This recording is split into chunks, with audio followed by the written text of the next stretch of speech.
Okay, welcome everyone to this class. This class is a very interesting class as well as about Chanukah.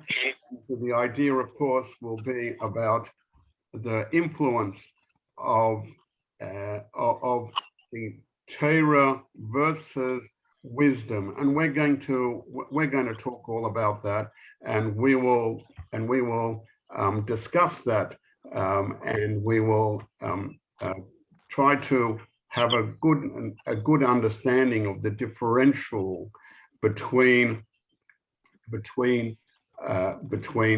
what we say is the idea of Torah versus the idea of wisdom in general, and the idea of the idea that's behind the Torah knowledge and its import versus the idea of what is in classical wisdom represented by the idea of Greek wisdom. Okay, so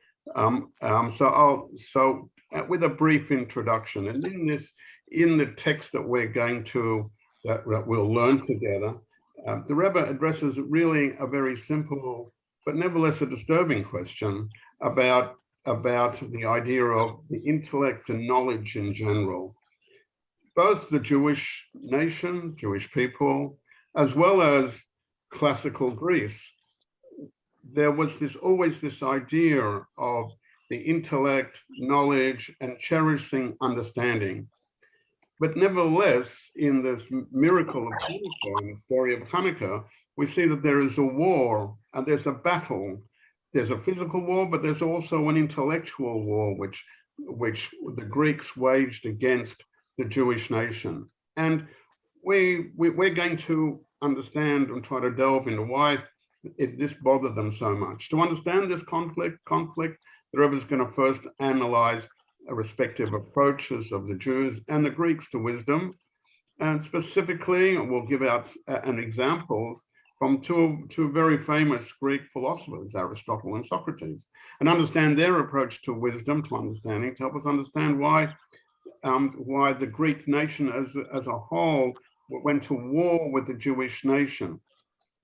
And when we understand that in a little bit more depth, we'll come to a deeper understanding.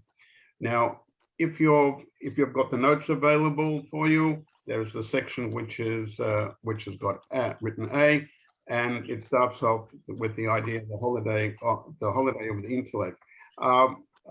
Do both of you have that text? Where are you? Yes. Okay. Yep. Okay. Yep. I'll do the first little paragraph because it's got some Gemara in it. So the Gemara starts off where the Gemara, the Talmud discusses the idea of Chanukah. It starts off its subsection and says, "My Chanukah," meaning what is Chanukah, and the Talmud asks and further investigates, trying to understand what this expression might mean. We come to the realization that because Chanukah had just recently happened, the sages weren't really asking what is Chanukah, but they were asking a question. They were asking al neza nes kavua, on what was the primary miracle which Chanukah commemorates. And the Talmud answers that the festival of Chanukah was established to commemorate a miracle of the oil, meaning, as we know the narrative, they found one jug of oil with the seal of the high priest, and that was only enough oil to last for one day, but miraculously it lasted 8 days. But inasmuch as the holiday commemorates the miracle of the oil, the lesson which we learn from the holiday and from the idea should be derived from the Chanukah lights as well. So in order to understand the idea about the Chanukah lights, we want to understand the idea of what is a candle. Now, obviously we know what a candle is, but what's the usage of a candle? Helen, are you prepared to read from that section where it says, what is a candle? Yep, yep. Okay. Would you like to read the section Okay. for us? What is a candle? Light. The function of the candle doesn't create anything new. It merely illuminates and enlightens that which already exists. It gives us the ability to see and determine whether the matters in our close proximity are dangerous or whether they are desirable. Is the gaping hole a door which leads to the expanses of the world, or a pit which brings one to the world's lowest depths? Is it white or black? And so on and so forth. So, of course, the idea of light shows us whether and where we can go. In the existing example, it shows us a path. The Torah as well is a light, and the Torah shows a light for a framework of your life. So that can teach us in a physical sense, if we're in a dangerous circumstances, and I've got a candle, I can see whether what's in front of me, and I can understand whether this is a door that leads to better things, or is this a hole which, I'm going to fall through. Similarly, the light and the light represented by the candle of Chanukah, as well as the light of the Torah, represents something. David, would you like to read the next little paragraph? Light represents wisdom. Okay. How does this relate to the war of the Greeks against the Jews? On a deeper level, light represents wisdom because it enlightens the person.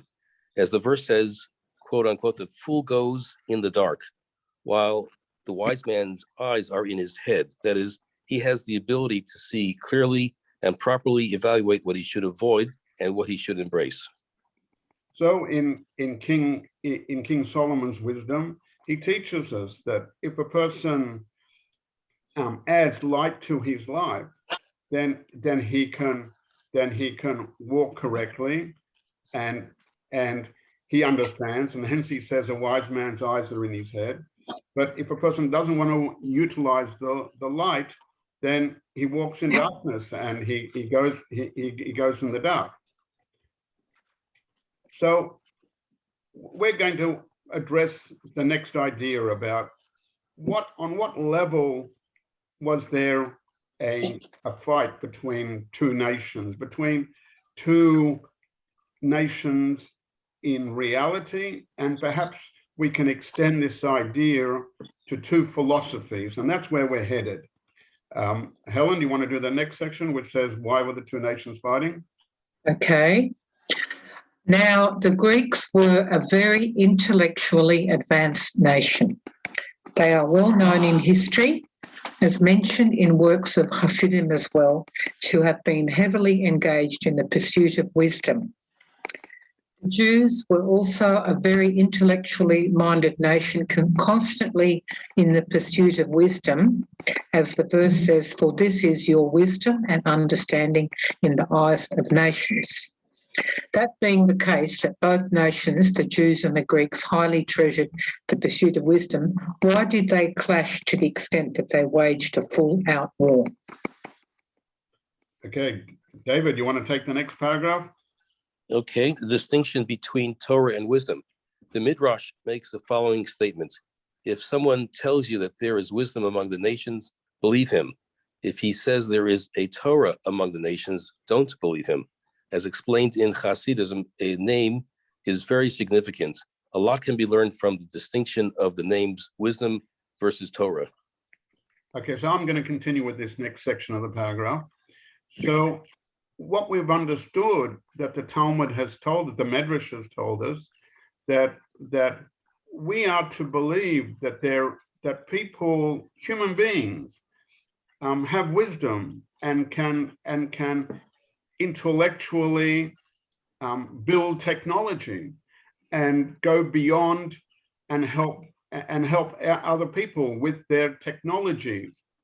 But the idea that they're about Torah itself, Torah is something which is distinct. It is knowledge, but it's something beyond that. And we're going to discuss the differential between wisdom versus Torah. And that's the next paragraph. Wisdom refers purely to the intellectual pursuit, knowledge. Wisdom is the ability to evaluate any specific given matter, but it does not compel the individual to actually implement the results. It can be some knowledge, but it stands independent. You may know that something is good and desirable, or that something is evil and detestable. But in pure wisdom, that has nothing to do with the choices that you do. You can choose not to act according to your intellectual conclusions. Torah means guide. You quickly look to the Hebrew and you can see that the Torah says Maloshen Hero. I'll go back to the English, but the same word which means a teaching, the root of the word, the lexicon, the word Torah comes from the idea of Hero, to teach. And because Torah itself is a guide, so going back to this text, it not only illuminates and enlightens your life, giving you the ability to discern right from wrong, it also influences and becomes part of your life choices and causes you to conduct yourself according to your intellectual conclusions. So therefore, I'll just summarize at this point. What are we saying? That wisdom and knowledge and Torah have similarities, but they are not locked into one to each other. Torah is a guide and a guide for life, and it therefore incorporates wisdom. Wisdom, however, knowledge is for the mind alone, but Torah can influence every part of our lives. And all the knowledge and the wisdom that exists in Torah is in order to show us, as we say, the verse says, derech hachayim, a path in life. And therefore, the wisdom and the understandings that are in Torah add to our life experience in order to show us the correct way to live. As we said before, is this a door opening to further vistas of helping oneself live a better life, or is it a hole to fall into? Helen, you want to do the next paragraph? These two possibilities exist. Yes. Just a moment. I'm just going back. These two possibilities exist within the realm of Torah itself. One could study it simply for intellectual pleasure, or one could study it because it's God's wisdom. And in that case, the Torah will become a potion of life, and it will influence his behaviour to conform with the Torah and its mitzvot. If one approaches Torah as a mere intellectual pursuit, it becomes the opposite of a potion of life.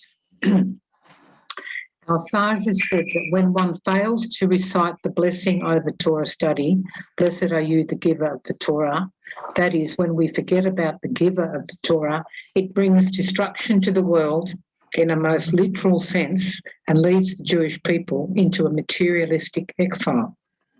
Okay, so the issue here is that a person's knowledge, wisdom can potentially not influence their behavior. It stands as a separate, differentiated, non-connected set of knowledge. Right now, this idea that it doesn't necessarily permeate your entire being, that can also exist in Torah, because Torah has wisdom itself. And therefore, if a person approaches Torah not for its connective capability to godliness, not for holiness, but for intellectual pleasure, for instance, for the beauty and the knowledge of Torah, then Torah can become a even poisonous entity. And that's what we're going to read, that the prophets warn the Jewish people about, and the Talmud discusses. And that's this little next section that we're going to read. Some source text which help us along that path. David, would you like to do what's called the source one? Okay. hold on. Who is the man so wise to understand this? And who is he to whom the mouth of the Lord has spoken that he may declare it? Why is the land ruined and withered like a wilderness, without anyone passing through? And the Lord said, it is because they have forsaken my Torah, which I set before them, and have not hearkened to my voice, nor walked by it. Okay, so this was a quote from Jeremiah, as the text says, and while Jeremiah was mourning the destruction of the temple, he asked the obvious question, like, why did it happen? Why did we lose the land of Israel? And he continues with that, as we said, that the people are not there. And then the Gemara, the Talmud in Tractate Nedarim in source 2 examines this and wants to understand, what does the verse really mean? What's the verse from Jeremiah trying to tell us? And at the end, he comes to a discussion which we're going to take a little bit further. Helen, next section. Source 2. Yeah, source 2. Okay. Rabbi Yehuda said, in the name of Rav, what is the meaning of the verse? Who is the man so wise to understand this? Why is the land ruined and withered like a wilderness without anyone passing through?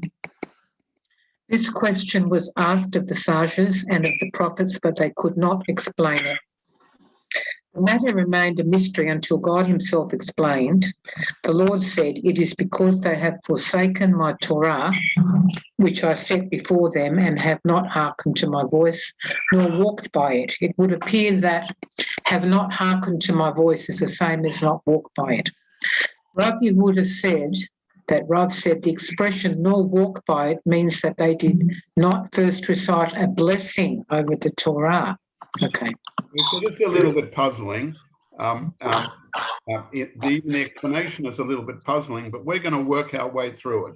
In the first verse, Jeremiah says, what happened to Israel? Why did the land get destroyed? And then he said, and the Talmud then says, well, even the cleverest and the prophets don't have an answer. But God himself answered, and he said, because they've abandoned the Torah, they didn't listen to me, they didn't follow my ways. So the Talmud says, what do you mean they're not listening? I didn't follow. What exactly do you mean by listening and following? And so Rabbi Yehuda says, the words not walking in my ways means that they didn't recite the Torah learning. But this seems a little bit puzzling. What does exactly this mean? After all, what's so bad that they didn't recite a blessing, and it means that they were learning Torah. So what does it mean that they weren't following and they deserve such a punishment to lose the land? And in fact, the explanation goes that that's exactly what they did. They were studying the Torah, but they weren't making the bracha. They weren't putting God into their wisdom. The Torah is not just a book of philosophy or detail to understand its framework. It's true, it's God's wisdom, but it's given to us that we can organize our lives and live our life cycle and live our periods in a full experiential manner, connecting to Hashem. So when a person fails to make the bracha, that is to say, to bless God before learning Torah, meaning he's not putting God as his first important rung before he learns the Torah, he's implying that his learning is just for the intellectual pursuit. And in that case, it could be just any other intellectual pursuit. And as said, and if you learn the Torah just for its intellectual, it can be like a medicine. If you take too much of something which is supposed to help you, it can become a poison for you.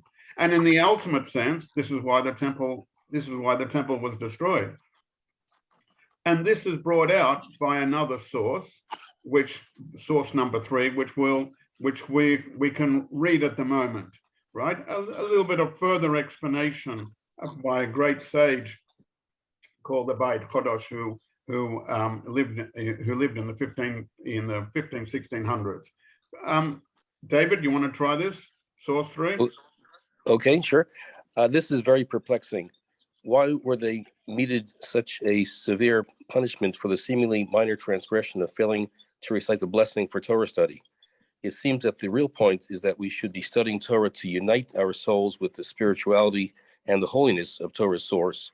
God gave us the Torah as an eternal gift so that our souls and our bodies, our 248 limbs and 365 sinus should cleave to the 248 mitzvahs and the 365 prohibitions. But at that point, they transgressed this rule. They studied Torah for their own mundane pleasures, to understand the laws for the sake of their business practices, or to demonstrate their brilliance. They didn't intend to cleave to the Torah's holiness and spirituality and to bring the divine presence into this world. Thank you. So I see Diana's logged in. Diana, we happen to be up at source 4, just to, if you're looking at that text. Yeah, I was going to. I have the text. Source 4? Yeah, source 4. Okay, thank you. Do you feel like reading? We're at source 4, and you can read this paragraph if you're up to it. Yeah, I'll read it. Just let me get to it. What page is it? Yeah. Yeah, I'm reading. What page? 9. Okay. Page 9. No problem. I'm coming up to it. Give me a chance. So basically what we've been discussing is the difference between knowledge as represented by intellectual pursuit versus the Torah's understanding of knowledge. And we've brought some sources relative to and we're up to this source 4. I found it. Good. Source 4, Maimonides, Hilkot Kiddush, HaKodesh, end of chapter 17. Okay, so he's just to give you an introduction, this section of Maimonides speaks about how they did astronomical calculations to understand things with the new moon and how the astronomy related in Torah. But as part of that, the Rambam will then say that we rely on knowledge which comes out of the other nations. But read on. The rationales for all these calculations and the reasons why this number are added, why subtractions are made, how all these concepts are known, and the proofs for each of these principles are the subject of the wisdom of astronomy and geometry, concerning which the Greeks wrote many books, and these are presently in the hands of us sages. But the texts written by the sages of Israel in the age of the prophets from the tribe of Yissachar have not been transmitted to us. Nevertheless, since these concepts mentioned earlier can be proven in an unshakable manner, leaving no room for questions, the identity of the author, be he a prophet or a Gentile, is of no concern. For a matter whose rational has been revealed and has proven truthful in an unshakable manner, we do not rely on the personal authority of the individual who made these statements or taught these concepts, but on the proofs he presented and the reasons he made known. Okay, so that's a quote from the Maimonides in relationship to utilizing the knowledge of the other nations as well as our own knowledge within the Torah.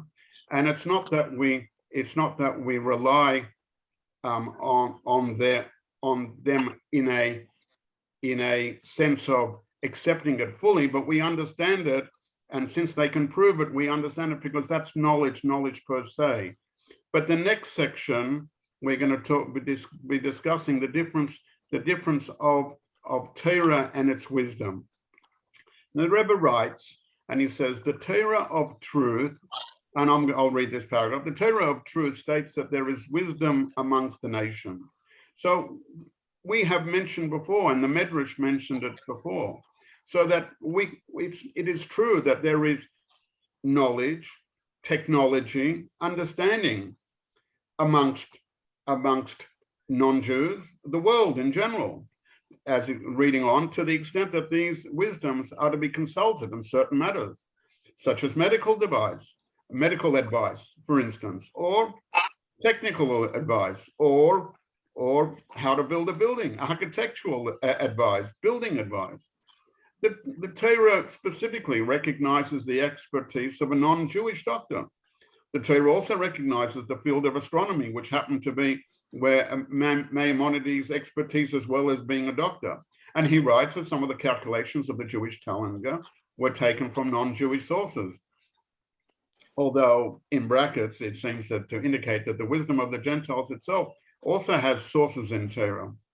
Nevertheless, there's a big difference between the knowledge that's embedded in Torah and the knowledge that's in outside wisdoms. The lesson from Aristotle. Helen, do you have that section with that paragraph? Yeah. Yes, I do. Please, do you want to read? Nonetheless, their knowledge and wisdom had no impact on their behaviour. Despite their recognition of right and wrong, they retained the ability to behave in the opposite manner, being that their wisdom was not linked to their behaviour. There is even the possibility of being smart to do evil. That is, even as the Torah recognises that they are wise, they utilise their wisdom to commit evil. A lack of wisdom is not a positive thing, but what is even worse is to use one's intellect to commit evil. You can read on. Okay. There is a well-known story about Aristotle, one of the greatest Greek philosophers, who is often dubbed Chacham, wise man, in Jewish sources, and Maimonides extols his wisdom on several occasions. He was once caught in an immoral act, and when asked how could such a wise man, teacher to so many students, do such a loathsome act, he responded, Now I am not Aristotle. When he is in the act of pursuing wisdom, he is Aristotle. But when it came to his behaviour, he was no longer Aristotle because his wisdom was not associated with his behaviour to begin with. Similarly, another of the famous Greek philosophers named Socrates, who is quoted by Chavot Yair as having said, but love truth above all, is known to have lived in a wild manner, especially with regards to his immoral marital life, and it was a regular component of his behaviour. Unlike Aristotle, who was merely caught once, they didn't even bother asking Socrates about such matters because his wisdom made no impact on his behaviour. However, among the Jewish people, there is a Torah, a guide, the pursuit of intellect, which illuminates the paths of right and wrong, obligate him to behave accordingly. So let me continue. So the behavior of these famous non-Jewish philosophers, high points in the Greek culture. It's indicative of the difference between Torah and wisdom.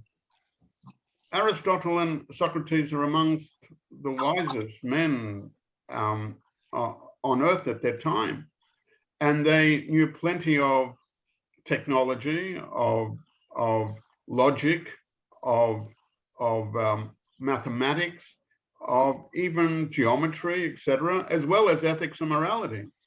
Yet they had no problem to lead their lives at times in unethical and immoral conduct. And as if they were saying, why should my teachings be an indication of the way that I will act? In fact, it's reportedly somebody who said that a famous teacher who said, why does my quoted as saying, why does my personal life completely contradict, what I teach? If I teach geometry, you're expecting that I should be a triangle, right? So when I teach you, and when I teach about morality, do you expect me to be moral as well? But that exactly illustrates the difference between learning solely for an intellectual enjoyment, and that when such a person attains and gets to a high understanding, a deep understanding, it might not actually compel him to act upon his conclusions. he might even use this wisdom for other purposes and not so good purposes. We are not strange to the idea of using technology in our days, even for bad purposes, for automating, unfortunately, negative influences in the world to the extent of murder and killing people. But in Judaism, every spiritual leader is expected to live according to the standards that he teaches. Torah is not just a theoretical wisdom. It's a wisdom given to us by God, which teaches us how to live our lives. And if someone doesn't live that life, he doesn't necessarily have many students. Now, obviously, there are times when individuals, no one is perfect. The difference, and yes, we have seen in our own times people being, within the clergy being caught out. But nevertheless, you don't say that but they won't say, what's the connection between my teachings and my personal life? Because the whole purpose of Torah is that learning should be brought into action, and it's impossible to separate the two. The intellectual pursuit and the implementation go hand in hand. And that's emphasized in source 5. David, you want to look at source 5 and read source 5 for us? Okay, sure. Rabbi Yochanan said as follows: what is the meaning of that which is written? For the priest's lips should keep knowledge, and they should seek Torah at his mouth, for he is a messenger, malach, of the Lord of hosts, and found in Malachi. This verse teaches, if the teacher is similar to an angel, malach of the Lord, then seek Torah from his mouth. But if not, do not seek Torah from his mouth. Just a little bit of a historical note. Rabbi Yochanan was one of the greatest Talmud teachers in the land of Israel, and in fact is considered the editor of the Jerusalem Talmud. And during his lifetime, the other centers around him outside of Israel rose to great prominence and became the outcome of the Babylonian Talmud. But Rabbi Yochanan himself fought to preserve the specific qualitative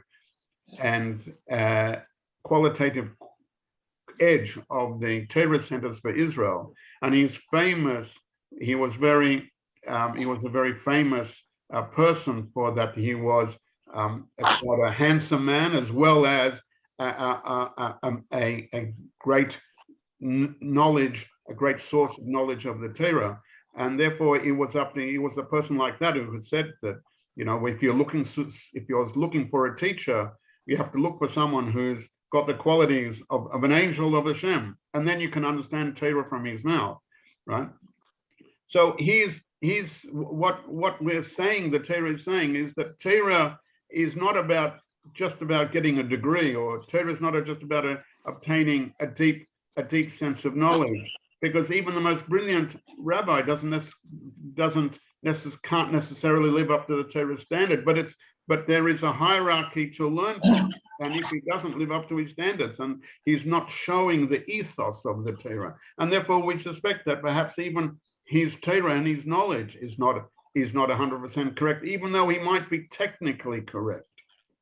Now we'll bring this back to the idea of Chanukah soon as we continue. The next section, Diana, do you want to try with this section which says what is primary and what is secondary?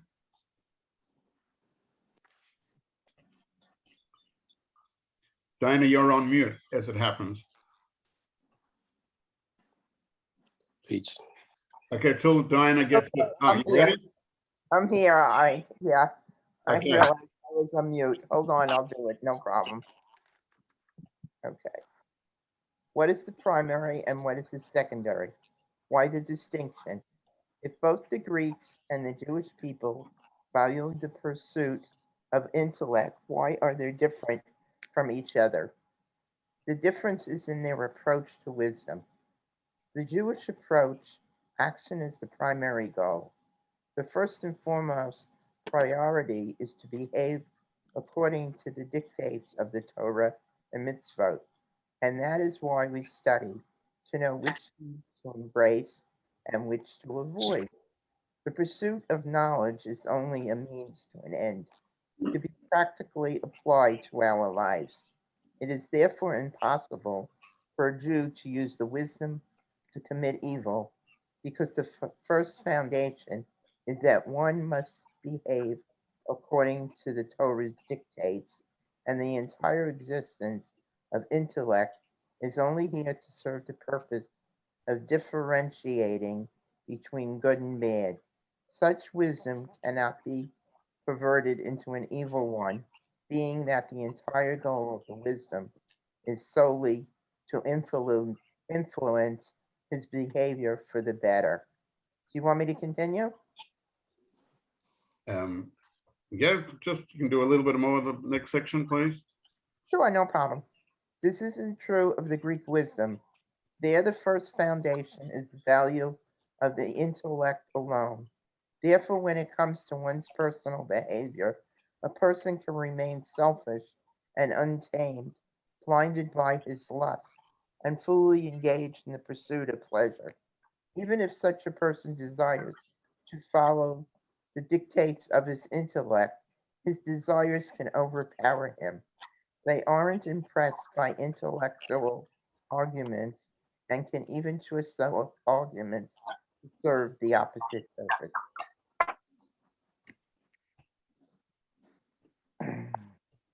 Okay, so we've pointed out the idea that within Judaism, the goal is action, deed, acting in the right way.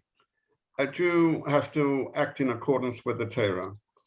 And the intellectual pursuit of learning Torah is only really an intermediary stage. It's very important, and it connects us to God.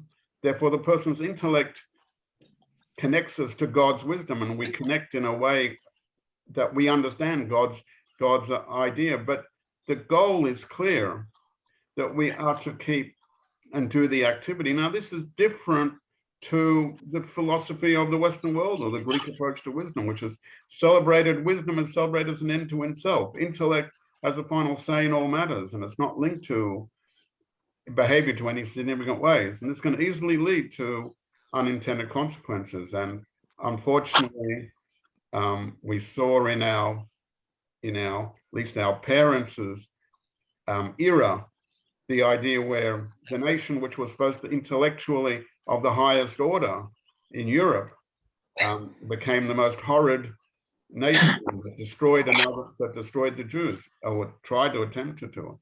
So, and in their utilization of technology, they knew how to process and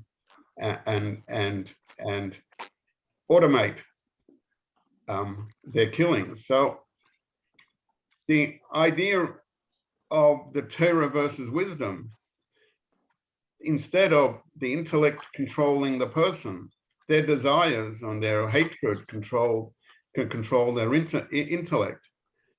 Now, let's continue this a little bit more under the philosophy. Do you, David, you want to continue?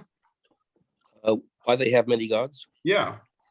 Okay, this approach stems from another issue, the Jewish approach, that the most important element is the resulting action, doesn't stem from an intellectual conviction. It stems from a dedication to God, whom we recognize to transcend all other existences. As he is commonly called in Yiddish, the Oibishter, the one above, he transcends anything and everything. If we are to declare intellect as the greatest of all creations, God will remain higher than it. The entire world, God is higher than it. The entire universe and everything it contains, God is still higher.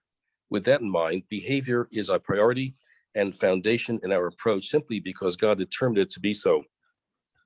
With that foundation, we can proceed to pursue knowledge and determine right from wrong, and so on and so forth. And this foundation should influence all study, secular pursuits as well, to follow the same path. This wasn't the case among the... Oh, okay. Yeah, continue. Okay, this wasn't the case among the nations. They too had a concept of godliness, but that was not the first and foremost foundation. It was a result and outgrowth of their own desires. There were therefore many gods among them. Being that there are many wants and desires, the deities were many and varied as well. This is also why their gods are involved in theft, promiscuity, and crime, as told over in their religious mythologies, which a Jew is forbidden to study. Their gods are outgrowths of their own desires, and they therefore resemble those desires perfectly. Thank you. So Okay.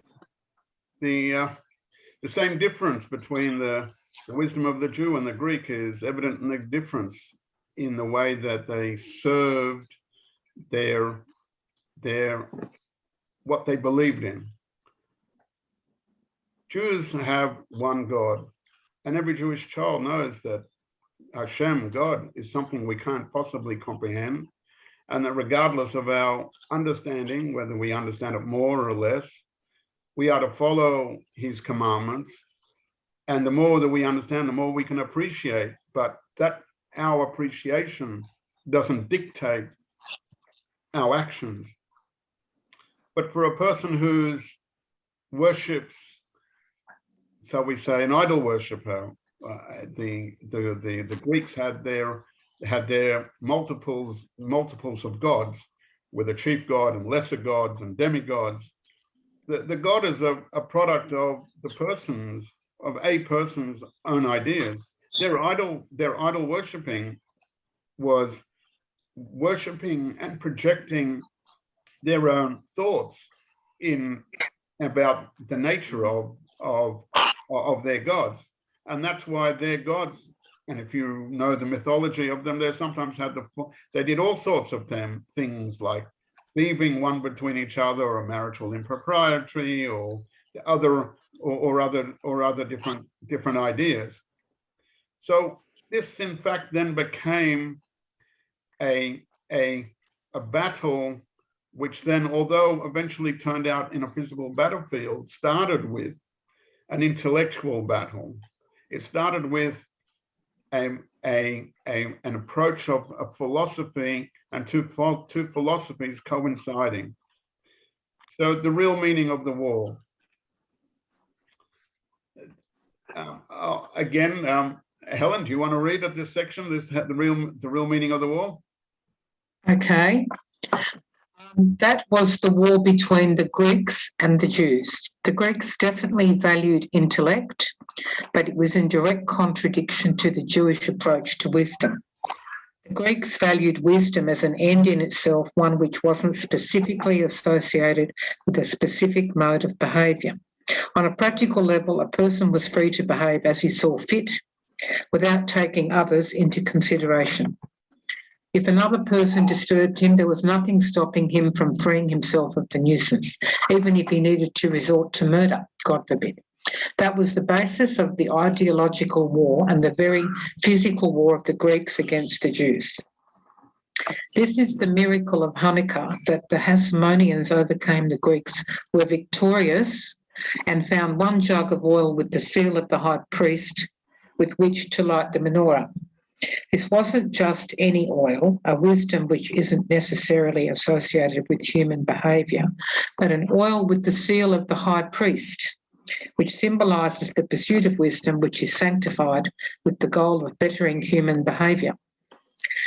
This is the meaning of the Torah. It doesn't only light up the room to show us what is a door and what is a pit.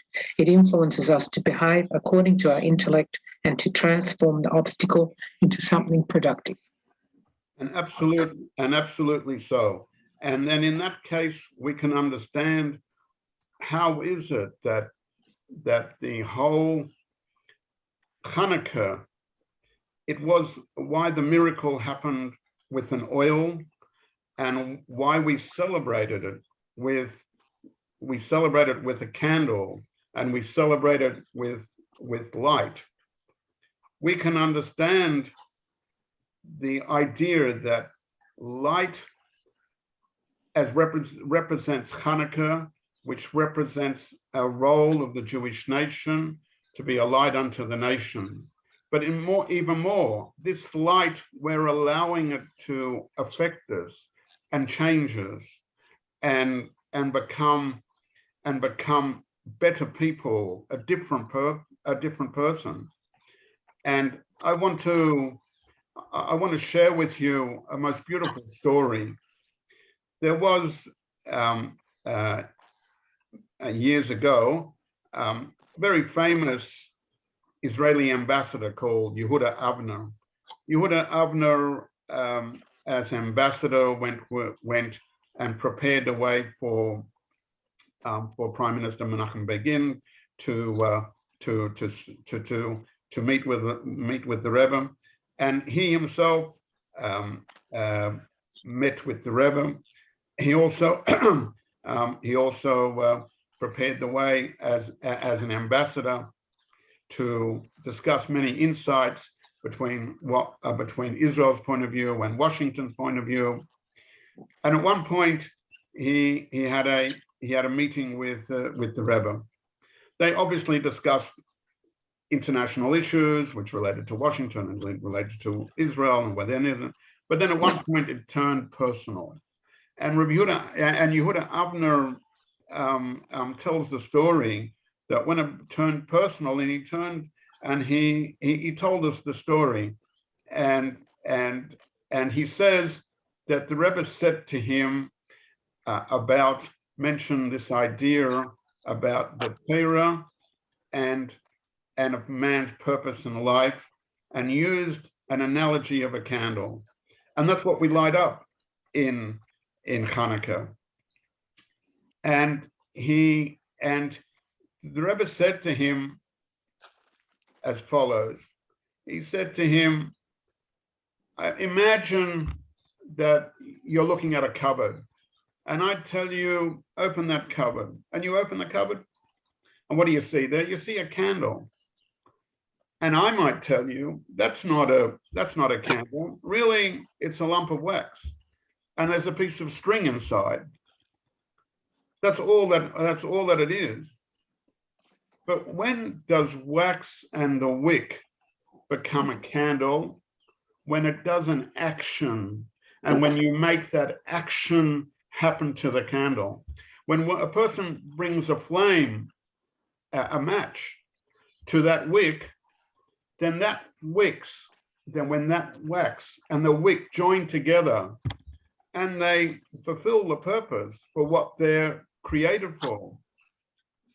And then the Rebbe spoke on a personal basis and said, and that's what I try to do.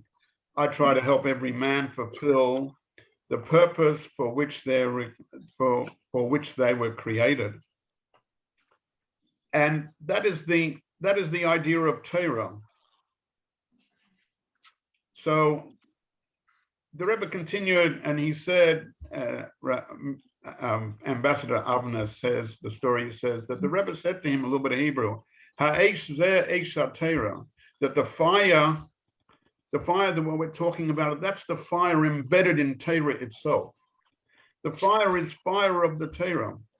When a person brings the flame to the wick, that is to say, when a person brings a flame to their own soul, when they bring Torah to their own soul, but when the wick is the soul, and when you bring the Torah to the wick, you light up the candle. It's also you're giving life to the body, which is like the wax. And when the body and the soul fulfill for the purpose for what they're created, by fulfilling God's actions, that's what happens through the time of through the fire of Torah. So that's what happened when they had the miracle of Chanukah. The Greeks went to war with the Jews physically, but they were also philosophically. And although the Jewish nation and the Greek nation were fully in pursuit of wisdom, but they're polar opposites. The Greeks elevated the mind as the most important thing, humans' minds. The Jews, on the other hand, used their intellect, that important treasure, but used it for a tool to serve God. To us, the purpose is to fulfill God's command and to use everything we have, the mind included, towards the purpose. And that's why it's the whole person, which is part of doing the mitzvahs. But for the Greeks, this is too much. For the Western philosophy, that's too much. Intellect is intellect, but to change themselves, to become better people, that's not necessarily what they want to do. They don't mind intellectual and Torah learning. They don't mind they don't mind even the commandments we observe and the customs we cherish, but they can't necessarily handle the idea that we are to serve God with everything in our body, including our intellect. And that was their cause of their war. They wanted to take. But the end of the story, as we all know, is that the Maccabees emerged victorious. The little flame, the little jar of oil with that little flame and the menorah lights up the 7 branches of the menorah. In the temple, there's 7 branches. We have 8 branches in the menorah, but it lights up the menorah in the holy temple. Each of those 7 branches represents everybody's different approach that they have to Torah, to connecting to Hashem. Everybody's different approach connecting Hashem based on the Torah. But they illuminate the entire world. The menorah illuminates the entire world, and there are lightings all over. And we spread the light of true morality as well as knowledge for all the future generations. So I didn't tell you the end of the story with Ambassador Avner. What exactly the last words at the end, and this is his punchline to his story, which the story is great. And when he left the room, just as he was leaving the room, he says, I took hold of the hand of the Rebbe, and he says, to say goodbye. But he goes back to that conversation with the wick, and he says, did the Rebbe, cheekily he says, did the Rebbe light my own candle? So the Rebbe answered him, no, but I've given you the match. Only you can light your own candle. And this is everyone's own story. We've been given the tools, we've got the Torah, we've got the capability to light up our own lives. And with that, we will see the small flame turn into a larger flame, and to connect to Hashem in the most happiest way. And in that, I wish everyone a beautiful rest of the days of Chanukah, and all good wishes, and enjoy everything of Chanukah and all that the Torah has to offer.